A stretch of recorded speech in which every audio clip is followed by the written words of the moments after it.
Results कह रहे हैं या फिर आप थ्योरम कह रहे हैं वो पढ़ेंगे और उनका प्रूफ भी देखेंगे। सबसे पहला हमारे पास लिमिट का जो थ्योरम है वो ये है, limit n approaches infinity 1 + 1/n whole power n is equal to e। अब यहाँ पर याद रखना है कि अगर आपके पास ये सारा क्राइटेरिया लिमिट में पूरा हो जाए तो आप उसकी जगह पर आने वाले क्वेश्चंस में e लिख देंगे। अब क्राइटेरिया क्या कह रहा है कि जो भी आप वेरिएबल उठाते हैं, लेट्स सपोज यहाँ पर वेरिएबल हमने n लिया हुआ है, वो वेरिएबल जो है वो इंफिनिटी को अप्रोच करना चाहिए, फिर ब्रैकेट में क्या हो 1 + 1 ओवर वही वेरिएबल हो यहाँ पर, और फिर होल पावर में वही वेरिएबल जो है 1/n का रेसिप्रोकल करके पड़ा हो, यानी 1/n का रेसिप्रोकल क्या होगा n, वो पर पावर में होना चाहिए। जब ये सारी कंडीशन जो है पूरी हो जाए तो उसकी जगह हम e लिख देंगे। अब e क्या है, e आयलर नंबर होता है और इसकी वैल्यू 2.71828 होती है और ये इरेशनल नंबर है, ये भी आपने याद रखना है। तो इसका प्रूफ करते हैं। प्रूफ के लिए हम स्टार्ट कर रहे हैं प्रूफ बायनोमियल थ्योरम से। हमने लिखा है कि बायनोमियल थ्योरम से सबसे पहले जो है हम बायनोमियल थ्योरम से इसे एक्सपेंड करेंगे, जो ब्रैकेट वाला फंक्शन है हमारा, और उसके बाद हम एंड पे जाके सिंपलीफाई करने के बाद लिमिट अप्लाई कर देंगे और हमारा रिजल्ट आ जाएगा। ये हमारा तरीका होगा थ्योरम को प्रूफ करने का। बायनोमियल थ्योरम जो आपने 8th चैप्टर में पढ़ा है फर्स्ट ईयर में, तो वहां पर बायनोमियल थ्योरम और बायनोमियल सीरीज आपने पढ़े थे। यहाँ पे बायनोमियल थ्योरम जो है उसको अप्लाई किया है, ये सीरीज की फॉर्म में है बायनोमियल सीरीज। जब हमारे पास n जो होता है फ्रैक्शन या फिर नेगेटिव हो तब हम क्या लगाते हैं, बायनोमियल सीरीज लगाते हैं। तो यहाँ पे बायनोमियल सीरीज से इसे एक्सपेंड किया हुआ है। आपने उसे इस तरीके से कुछ याद किया था, मैं यहाँ पर वो भी लिख देता हूँ 1 + x⁴n, जिसे आपने एक्सपेंड कुछ इस तरीके से किया था। यहाँ पर बायनोमियल सीरीज में फर्स्ट टर्म जो है 1 होनी चाहिए, ये भी आप याद रखें। तो 1 + nx आप उसे लिखते हुए, फिर n × n-1 ओवर 2 फैक्टोरियल, फिर x², फिर इसी तरह n × n-1 × n-2 over 3 factorial x³ plus up to so on. इस तरीके से हम ये जो टर्म्स हैं लिखते हैं। अब इसी फॉर्म में जो है आप इसको देखें, आपके फंक्शन को x की जगह 1/n है, ठीक है। अब हम उसी तरीके से ओपन करेंगे जो आपके इस बायनोमियल सीरीज की जो राइट साइड बन रही है उसके फॉर्म में।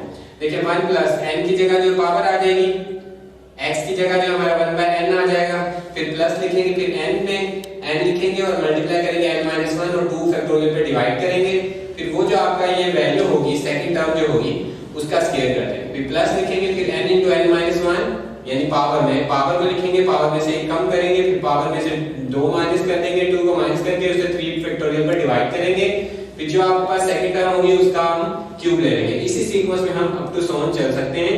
आप जितनी टर्म्स भी लिख लें, यहाँ पर जो है हमने तकरीबन जो है 4 टर्म्स यहाँ पर ली हैं अपने प्रूफ करने के लिए। अब यहाँ n जो है n से कैंसिल आउट हो जाएगा, 1/2 फैक्टोरियल को अलग कर दिया मैंने, n को यहाँ पर मल्टीप्लाई किया है, ब्रैकेट में मल्टीप्लाई करने के बाद यहाँ पर जो है 1/n का स्क्वायर हल करके मैंने उसे n² डिवाइड करके लिख दिया। सिमिलरली इस टर्म में भी कुछ ऐसा ही किया, 1/3 फैक्टोरियल अलग कर लिया, 1/n का क्यूब करके अलग कर दिया और n को मल्टीप्लाई कर दिया है, n² - n हो गया और n-2 हो गया। अगले टर्म में हमने क्या किया, 1 + 1 जो है वो हमारे पास ऐड करके 2 बन गया है, 1/2 फैक्टोरियल है, और फर्दर जो है इन टर्म्स को मैं स्प्लिट करूंगा, स्प्लिट करके हम कैंसिल आउट करके इसे जो रिजल्ट बनेगा वो बनाएंगे। n² को डिवाइड कर दिया n पर और -n/n² भी लिख दिया।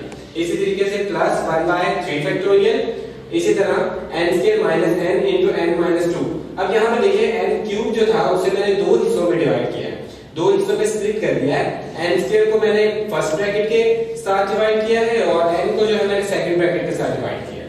ऐसा क्यों किया वो भी आपको बताते हैं कि 2 + 1/2 फैक्टोरियल ये कैंसिल आउट होने के बाद आपके पास 1 आ जाएगा और फर्दर आपके पास 1/n आ जाएगा। इसी फॉर्म में यहाँ पर 1 - 1/n आ जाएगा, इधर 1 - 2/n आ जाएगा। यानी कि हमें कुछ ऐसी फॉर्म्स बनानी है जिसमें 1/n, 2/n, 3/n, 4/n यानी इस फॉर्म की जो है हमारे पास टर्म्स होनी चाहिए। तो इसलिए जो है हमने इस तरीके से स्प्लिट करने के बाद डिवीजन की थी।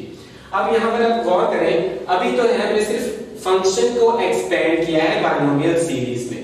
अब उसके बाद हमें लिमिट अप्लाई करनी है। लिमिट अप्लाई करने का देखिए यहाँ पर क्या कांसेप्ट है, हमने लिखा है एज n अप्रोचेस इंफिनिटी। अगर हम n इंफिनिटी को अप्रोच करवाएं, यहाँ पर जो है जहां पर n होगा वहां आप इंफिनिटी जब अप्लाई करें तो आप देखेंगे 1/n हो या 2/n हो या 3/n हो, ये सारी टर्म्स टेंड करेंगी किसको, जीरो को, यानी कि वो जीरो हो जाएंगे, जीरो के करीब हो जाएंगे, इन अप्रोचेस टू जीरो होंगी। तो हम कह सकते हैं देयरफॉर लिमिट अगर जब हम अप्लाई करते हैं दोनों साइड पर, n अप्रोचेस इंफिनिटी आपकी लेफ्ट साइड पे के साथ अप्लाई कर दिया, इसी तरीके से हमने उसको राइट साइड के साथ भी अप्लाई किया, तो 1/n भी हम जीरो हो जाएगा, 1/n के साथ साथ 2/n भी जीरो हो जाएगा। फर्दर सिंपलीफाई करने के बाद आपके पास जो वैल्यू बची वो लिख लें, 2 फैक्टोरियल को हल करें, 2 फैक्टोरियल 2 into 1 हो जाएगा, 3 फैक्टोरियल हल कर लें, 3.2.1 आप हल कर लें, वो 6 आ जाएगा 3 फैक्टोरियल का। इस तरह further up to so on आप हल करें। अब 2 को ऐसे लिख लें, 1/2 को आप डिवाइड करने के बाद लिखें डेसिमल फॉर्म में 0.5, इसी तरह 1/6 को डिवाइड करें, फर्दर अगली आने वाली टर्म जो है 1/4 फैक्टोरियल उसे हल करके भी हमने लिख लिया है। इन सबको ऐड करें तो आपका आंसर 2.718281 आएगा। अब यहाँ पर हमने एंड में लिखा है कि ये तो हमारा रिजल्ट जो है इस लिमिट का आंसर ये आया है 2.718281, ये न्यूमेरिकल वैल्यू यानी नंबर्स में आई है, लेकिन हमें इसे एक सिंबॉलिकल वे में लिखना है, यानी एक सिंबल देना है इसे। अब यहाँ पर हमने लिखा है कि जैसा कि हम जानते हैं e जो कि आइलैंड नंबर होता है उसकी अप्रोक्सीमेट वैल्यू होती है 2.718281, ये हमें याद किया हुआ है, ये वैसे नंबर है आइलैंड नंबर e, तो यहाँ पर हम 2.718281 की जगह जो है हम लिख सकते हैं e, तो ये इस तरीके से हमारा जो है ये प्रूफ हो चुका है, इसे आप याद रखेंगे, ये आपकी अपकमिंग एक्सरसाइज में यूज होगा फार्मूला और जिसकी हेल्प से हम क्वेश्चंस करेंगे। अगली लिमिट है हमारे पास limit of 1 plus x to the whole power 1/x as x approaches 0, यानी यहाँ पर हमें देखना है कि वेरिएबल हमारा किस फॉर्म में है और वो किसको अप्रोच कर रहा है। ये यहाँ पर मैंने लिखा हुआ है कि ये हमारी डिडक्शन है, डिडक्शन किसकी है जो हमने अभी किया है आपका लिमिट का एक थ्योरम, उसकी डिडक्शन है, यानी उससे ही हम ये बनाएंगे ये वाली limit. Limit n approaches infinity हमने पढ़ा था 1 plus 1/n of whole power n, इसकी जगह हम क्या लिख देते हैं e लिख देते हैं, यानी कि अब यहाँ पर लिमिट पहले किसे अप्रोच कर रही थी इंफिनिटी को, अब यहाँ पर लिमिट चेंज होके क्या आ जाएगी जीरो को अप्रोच करेगी, ठीक है। अब यहाँ पर देखिए 1 प्लस ब्रैकेट में जो हमारे पास फंक्शन है 1 plus 1/n, यानी कि सेकंड टर्म जो है वो 1/n की फॉर्म में है, लेकिन यहाँ पर क्या होगा वो 1/n की फॉर्म में नहीं है, वो आपके पास यानी कि फ्रैक्शन की फॉर्म में नहीं है, वो कंप्लीट आपके पास लिखा हुआ है होल की फॉर्म में है, कंप्लीट लिखी हुई है x, फ्रैक्शन की फॉर्म में नहीं है। यहाँ पर पावर जो है वो कंप्लीट फॉर्म में थी n जैसे, लेकिन यहाँ पर इस फॉर्मूले में क्या होगा पावर आपकी फ्रैक्शन की फॉर्म में होगी, यहाँ पर जो सेकंड टर्म होगी उसका रेसिप्रोकल करके आपको ऊपर लिखना है, और आपकी लिमिट जो है वो किसे अप्रोच करनी चाहिए जीरो को अप्रोच करनी चाहिए, ये आपको याद रखना है। अब ये कैसे बनाएंगे with the help of this limit, हमने लिखा है यहाँ पर वी नो, हमने पिछला जो लिमिट का कंसेप्ट किया एक प्रूव किया, उससे हम जानते हैं कि limit 1 plus 1/n to the whole power n as n approaches infinity वो किसके इक्वल होता है e के इक्वल होता है। अब इसमें हम n की जगह पर 1/x पुट कर देंगे, कोई याद करने की जरूरत नहीं है, आपने जो प्रूव करना है देखिए n की जगह पर क्या है 1/x है, तो n की जगह पर 1/x पुट कर दें, इधर से आप x की वैल्यू निकालो और x की वैल्यू हो जाएगी 1/n। अब आप याद रखें आपकी लिमिट क्या होनी चाहिए, x अप्रोचेस 0 होनी चाहिए, ठीक है, और इधर क्या थी n अप्रोचेस इंफिनिटी थी। अब इन दोनों का रिलेशन बनाएं, अब जब है आपका n जो है वो इंफिनिटी को अप्रोच करे, यानी जब आप n जो है इंफिनिटी की तरफ आपका जाएगा तो x किसको अप्रोच करेगा 1/infinity 0 को अप्रोच करेगा, यानी आपका इस फॉर्मूले आपने फोकस इसे करना है, जो मेन हमने पिछला थ्योरम किया है हमने उसमें जहां पर n अप्रोचेस इंफिनिटी होगा वहां हम x अप्रोचेस 0 लिख देंगे लिमिट की जगह पर, और 1 plus 1/n की जगह हम क्या लिख देंगे 1/n की जगह हम x लिख देंगे, और यानी कि n की जगह 1/x लिख देंगे, और इसी तरीके से उसको हम सॉल्व कर लेंगे। और ये हमारा जो है डिडक्शन हो चुकी, यानी हमारे जो पिछला हमारा लिमिट का प्रूफ था उसमें थोड़ी सी रद्दोबदल करने से चेंजिंग करने से हमने ये बना लिया, तो ये डिडक्शन थी, ये याद रखेंगे। इसके बाद एक प्रूफ आ रहा है और हमारे पास लिमिट का, वो है limit a to the power x minus 1 over x as x approaches 0 is equal to log a to the base e, यानी कि आपके पास ये आना चाहिए जो भी आपके पास x पावर में है, यानी कि जो बेस होगा ना x की आपके वही log के आगे लिखा जाएगा, और log की बेस क्या है e है। हम जानते हैं कि जिस log की बेस जो है e हो वो नेचुरल लॉग होता है, ये हमने याद किया। आप इसे नेचुरल लॉग ऑफ a भी लिख सकते हैं, इसे आप इस तरीके से भी लिख सकते हैं नेचुरल लॉग ऑफ a, इस तरीके से लिखें या फिर log of a to the base e लिख दें, ये दोनों एक ही चीज होंगे। अब इसको प्रूफ करने के लिए हमने क्या किया है, इसका प्रूफ जो है, इसके प्रूफ के लिए हमने पुट किया है हमारे न्यूमरेटर वाला पार्ट जो है a to the power x minus 1 को y के इक्वल प्रूफ किया है, और यहाँ से हमने a की पावर x की वैल्यू निकाल ली, ठीक है। उसको जो है इन टर्म्स ऑफ y हमने निकाल लिया है, और इसके बाद इसे लॉग की फॉर्म में लिखना है। लॉग फॉर्म में लिखें, 9th क्लास में आप पढ़ के आए हुए हैं कैसे एक्सपोनेंशियल इक्वेशन को लॉग फॉर्म में लिखा जाता है। लॉग फॉर्म में क्या करेंगे, जो आपकी पावर होगी उसे आप इक्वल के एक साइड पे रख दोगे, और जो आपका रिजल्ट होता है इक्वल के दूसरी साइड पे वो लॉग के आगे लिखा जाता है, यानी log ऑफ 1 प्लस y हो जाएगा। और जो बेस होगी वो तो आप तो जानते ही हैं, वो g के बिल्कुल नीचे बेस की फॉर्म में लिखा जाता है, तो ये log की फॉर्म में लिखा गया है। अब हमें लिमिट अप्लाई करनी है। हमारे क्वेश्चन में जो हम प्रूफ करना चाहते हैं लिमिट, वो है x अप्रोचेस 0। जब x 0 को अप्रोच करेगा तो आपने जो रिलेशन बनाया है x और y का, उसे देखें, ये x और y का रिलेशन है।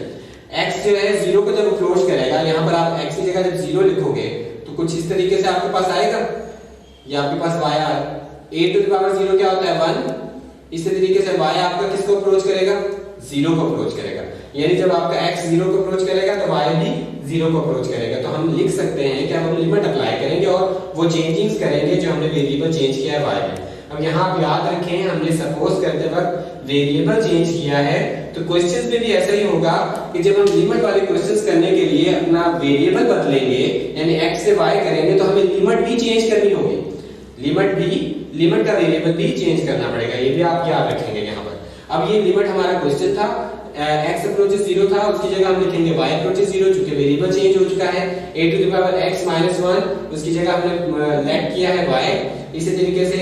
और नीचे वाली जो टर्म है x जो है, उसका हमने आंसर निकाल लिया। ये दो आंसर निकालने के बाद उसे पुट किया है। सब्स्टिट्यूट करने के बाद अब बचे इस y को जो है हम नीचे शिफ्ट करते हैं, यानी डिनोमिनेटर में शिफ्ट करें तो 1 बाय y लिख सकते हैं, बिल्कुल लिख सकते हैं। आप इसे दोबारा ऊपर शिफ्ट करें तो y ही आएगा।